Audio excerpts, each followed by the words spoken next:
Suicide Note, by Mitchell Heisman. This work is a computer-generated reading of Suicide Note, by Mitchell Heisman. This reading was produced using Natural Reader 14, a product of Natural Soft Limited. This work is free and licensed by Mitchell Heisman for copying and distribution under a Creative Commons Attribution Non-Commercial No Derivative Works 3.0 United States license. Part 1. God is Technology. How the singularity of monotheism transcended biology and primed the technological genesis of God. The First Revolution. The Godfather. Was Moses the architect of Judaism? While modern biblical scholarship has uncovered multiple authors of the 5 books of Moses, identified as J, E, P, R, etc., modern archaeology has failed to find cogent evidence for the Exodus. As mentioned previously, the lack of archaeological evidence for the Exodus is itself evidence for the thesis that the Exodus story arose a paradigmatic model for understanding the Jewish human problem in its most extreme form. As an event in mental history, rather than an event in literal history, it probably arose as a thought experiment that radicalized general historical conditions of Jews. Inverting the Egyptian pyramid paradigm required a leap of conceptual gymnastics, and this supports the notion that there was a single original person, who may or may not have been called Moses, that conceived the core monotheistic breakthrough. The laws and statutes that inhibit instinct and defy natural egoism, moreover, do not simply rise organically from the masses. Mosaic law is most distinctively a product of civilization, not culture. The lawgiver had to be a man who could stand apart from the people with godlike impartiality. Only by standing above the people could he devise a way of life mindful of the good of the people as a whole. The Moses of the Bible does not come across as an especially heroic or even charismatic personality. He was never a subject of worship in himself, and this says something about the Moses and something about the Jews. Traditionally, he was believed to be an unequaled authority only because of his intimate relationship with God, and there arose not a prophet since in Israel like unto Moses whom the Lord knew face to face, Deuteronomy 34:10. The Mosaic role in the formation of Jewish monotheism comes across, in some ways, like that of the man behind the curtain. If there was a Moses-like character who originated the Exodus paradigm, he likely brought the inheritance of the social thinking of previous generations of Hebraic leaders to fruition. In any case, the Torah as a whole is the product, not only of multiple authors, but multiple authors who built on the collective work of previous generations. The Bible famously refers to the ancestors of Jews as a stiff-necked people.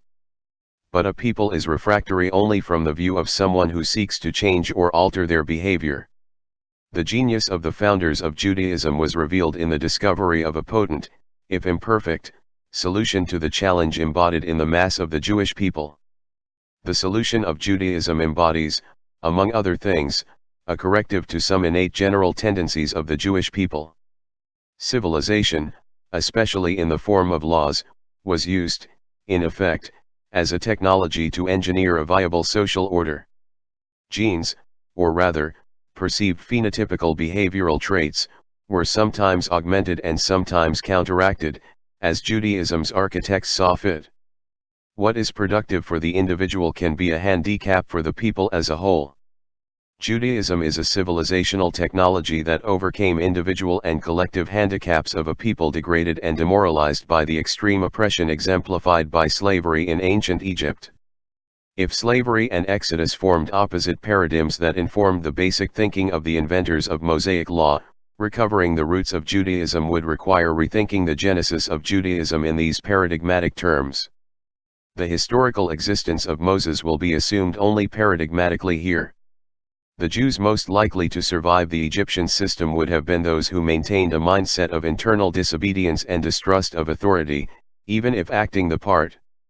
The subversion of social hierarchy, criminal or heretical in the eyes of the oppressive Egyptian state, would be self-subversive if practiced among Hebrews themselves. Yet just as Jews were skeptical towards the visible idols of Gentiles, they were skeptical towards the visible objects of idolatry among their own. The root of the problem was this: since the Jewish kinship paradox naturally leads to socio-biological disunity, only the super-socio-biological order of God could provide a coherent basis for social unity.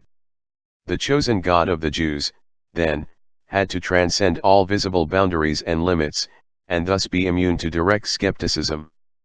They required a single, universal, all-powerful God whose authority could not be even remotely contested by any competitors. Any boundary of God's dominion would open the possibility of revolt and exodus from God.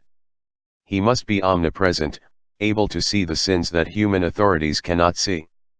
He must be able to outsmart the outsmarters of human social hierarchies. Within this conception, God is as supremely adaptable to changing circumstances as the Hebrews themselves. Yet by being the supreme, absolute standard of reference, rootedness in God corrects the hyper-adaptability and moral anarchy of slaves who had chosen life at any cost. The omnipresent God of the Jews would transcend the laws of man and nature. The creator of the universe represents, sanctions, and decrees politics that override the verdicts of kings and armies. God was the great expression of the Jewish will to power in the face of Jewish powerlessness, more powerful in heaven than the Jews were powerless in Egypt. As the master of nature, God was lord over Egyptian gods, the Egyptian pharaoh, and the Egyptian people. The King of Kings demonstrated his sovereignty by hardening the pharaoh's heart, liberating the Hebrew slaves, splitting the Red Sea, and sending them out of Egypt. God is the superhuman authority who, as the story goes, speaks through Moses. After the deed of the Exodus was done, and Moses had successfully led his people out of slavery, he found gratitude in the form of rebelliousness and criticism. If this people cannot accept the authority of the man who led them out of slavery, then who will they accept? Yet it was exactly the will to dissent that made this people both rebellious to Egyptian authority, and seemingly ungovernable when freed. Being skeptical of Egyptian authority, they were hardly less skeptical of Moses' authority.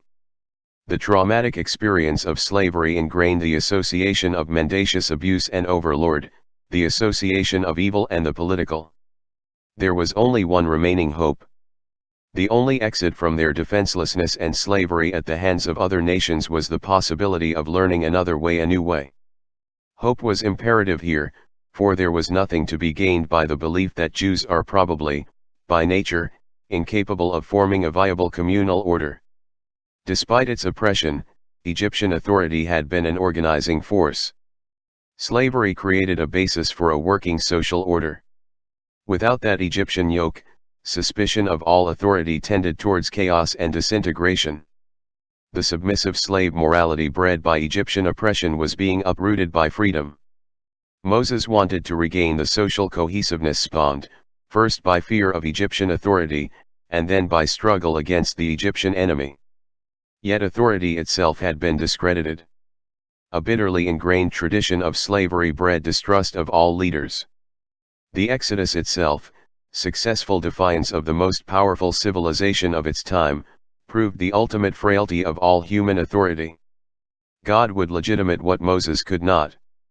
The prophet used God to both reject, and reinvent, the Egyptian basis of social order. Fear of God could imitate the source of the slave order, fear of the Egyptian masters.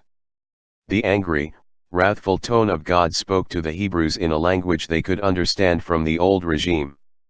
Fear worked for the greater good. Fear of God would replace fear of Egyptian masters. Just as Jewish slaves once submitted to Pharaoh, now they would submit to God. Pharaoh's will and law would be replaced by God's higher will and law.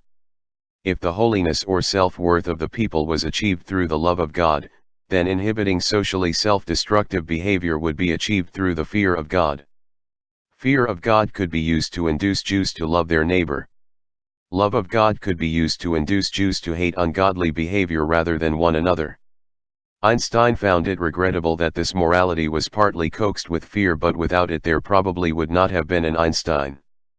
The environmental conditions of Egyptian oppression and slavery could account, at least in part, for the socially undesirable behavior of the Hebrews.